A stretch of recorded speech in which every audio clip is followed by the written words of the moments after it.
Hello everyone, Oregon Moto John. Just a little tip when you change your KTM 890R or 890 Adventure oil. Maybe something wouldn't hurt to do. Pull the skid plate.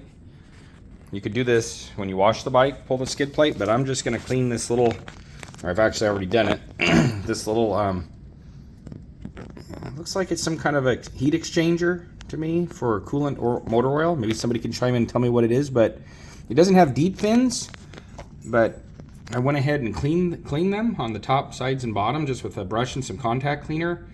I could see if that got caked up with mud, it would, be a problem. So anyway, just something to think about. Maybe you just brush that off when you change your oil. Just it's something that's a heat exchanger where you definitely want to keep clean, kind of like your radiator.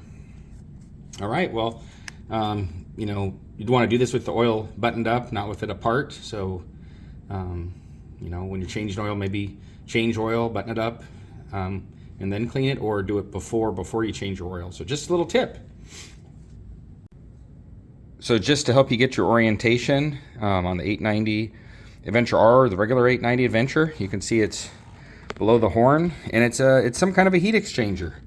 I don't know what kind. Maybe you guys can chime in, but my guess is oil or coolant, although I don't see any coolant lines going to them. But the fins aren't deep, but it doesn't hurt to just make sure that's clean. You wouldn't want that caked with mud and stuff. So when you're changing your oil, maybe just give that a little attention. Soap and water would be probably best, but the rest of my bike is detailed out. It's just that one thing that I needed to clean. So maybe when you're changing your oil, give that little cooler a little attention. Maybe somebody chime in, tell me what it's for.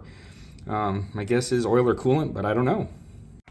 On this 890 Adventure R, but for that to work, those fins need to be clean.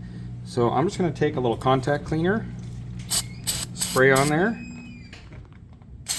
and then I'm going to take a little brush and just try to clean out these fins. Now you could do this with soap and water, and I'm just knocking things out of the fins on the bottom, and because these generally use those fins for air exchange.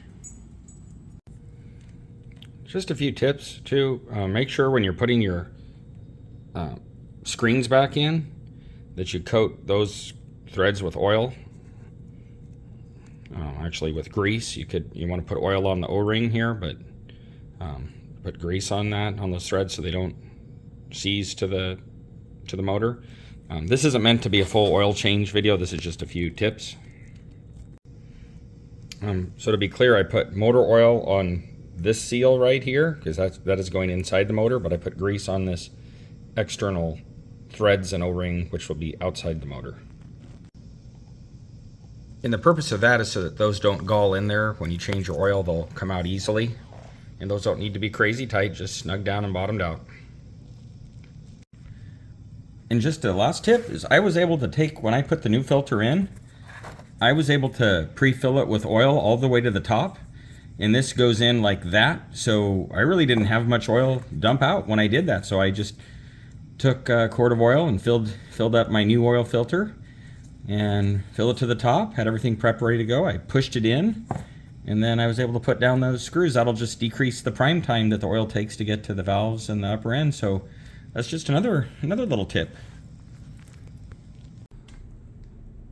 On a separate note, stay tuned. I'm going to do a video on lubricating swing arm bearings on a KTM 300 TPI, which would apply also to Husky models as well. Got a National shock I'm going to review, PDS rear shock, as well as the Raven front cartridges that I'm going to review on this 300 TPI. So stay tuned, more moto contact to come. Hope you have an awesome day. Keep riding.